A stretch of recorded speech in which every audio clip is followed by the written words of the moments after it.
Welcome to the Sight Distance Stopping Interactive Calculator, which determines the minimum distance needed for vehicles to safely stop on roadways. Let's explore the inputs.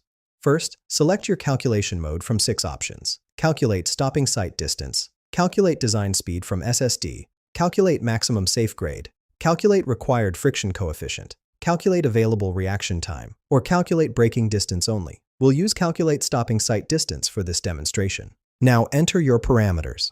Design speed in miles per hour. We'll use 55.